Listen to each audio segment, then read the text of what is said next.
गत 25 तारीख दिन 5टा बेले आमर पारलाखेमुंडी थाना रे गोटे मिसिंग रिपोर्ट होता जड़े सतोष पंडा नामक जड़े युवक रिपोर्ट करते बापा कृष्णचंद्र पंडा दिन 3टा बेलू घर कुआड़े जाइछन्ते फेरी ना या उपरे आमर गोटे मिसिंग एंट्री करा जायथिला थाना रे एवं ता उपरे इनक्वारी जारी रहिथिला।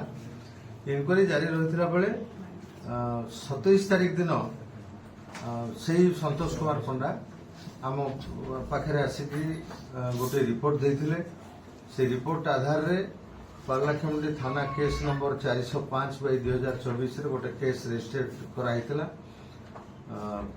सेतेबेले तांकर बापांकर डेड बॉडी सीता सागर भितरे अखा भितरे थाई डेड बॉडी पड़िथिबार देखा जाइथिला।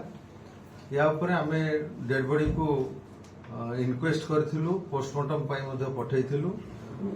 ए सब काम सरीबा भितरे आमे आसामी माने किए ही पारंती बस्तारे तांको डेड बॉडी किए फिंगिछि ए बाबदरे तदंत करा जायथिला।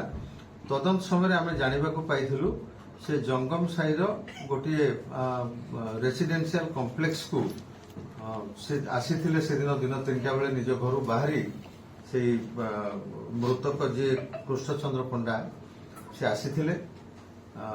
गोटे घर को आसी से घर लोक माने जदिओ बाहरी जाइथिले किंतु सी आउ फेरी नथिले।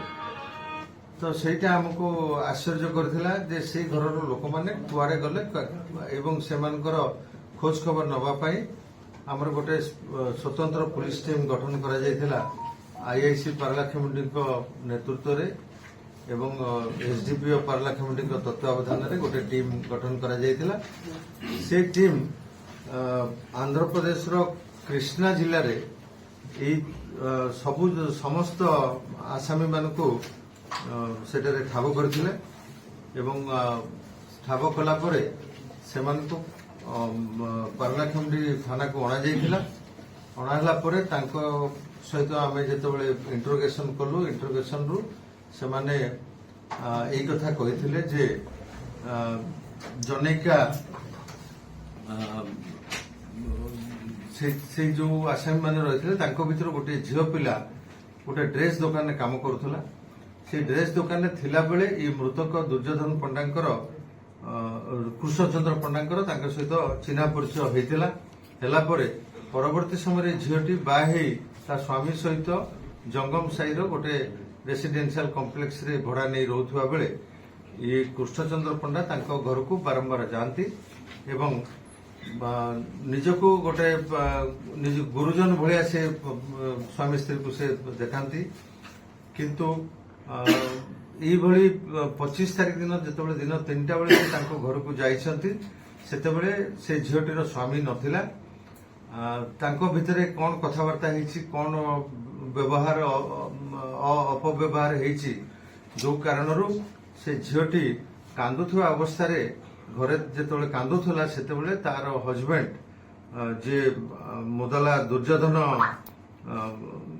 माने घर को पळै आसी आसिला परे से ता स्त्री कांदुथुवा देखि ताकू पचारला तू कांदुछु काहेकि ना ए कृष्णचंद्र पंडा मते मिसबिहेव कले। मिसबिहेव को एक्सटेंट रे हेछि से कथा कहवा पूर्वरु ये दुर्योधन हठात कि तांकू गोटे फाइट मारला नाककू नाक फाटिगला परे से तले बसी पड़ले। परवर्ती समय रे तांको बेककू से जोर रे पंच मारिछि मारला परे तांकर सेंस पळैला सिटी एवं से सेठी तले पड़ीगले। तापरे मध्य तांकर अंडकोश को से मध्य गोटे गोईठा मारिछि शक्त गोईठा सेते बेलको ये कृष्णचंद्र पंडांकर सेठी डेथ हो जाइछि। या परे ये आसामी जो मारियाल दुर्योधन जी से मारियाल दुर्योधन तार अन्य संपर्कीय एवं तार माँ ये समस्त को घर को डकैछि। समस्ते बसी निष्पत्ति नहीं डेड बॉडी को एठू डिस्पोज करवा। तापरे से माने गोटे ऑटो रे डेड बॉडी को अखा भितर भर्ती करी ऑटो रे लोड करी सीता सागर रे फिंगी दैछंती एवं मृतक कृष्णचंद्र पंडांकर गोटे मोबाइल को नहीं जाइथिले आ गोटे मोबाइल को मध्य सिटी फिंगी दैथिले। सी आसीथिबा साइकेलटिको मध्य सेठी फिंगी देइथिले। आमर तदंत समय वर्तमान आसामी माने देखैबा मुताबक आमे से ऑटो रिक्शा को जबत करिछु। तांकर मृतकंकर साइकेल को मध्य जबत होईछि।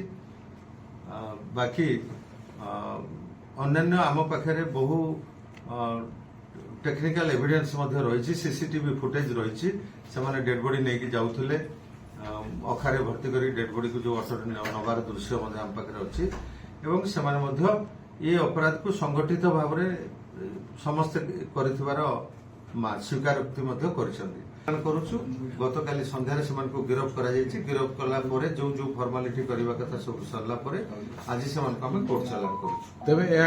देखो से बाबद वर्तमान आम भी निश्चित भाव में पहुंची पारि नहीं जे कौ कारण तेज निश्चित भाव में एति जना पड़ुची जे से लोकर कौन व्यवहार रे आसामी मध्य थिबा झीटी खराब व्यवहार बोली अनुमान करिछि एवं ताकु बोधे बाधा देछि एवं से कारण से घरे कांदुथुवा अवस्था रे जेतले स्वामी घर को आछिसंती स्वामी को संगे संगे कहले कहला परे स्वामी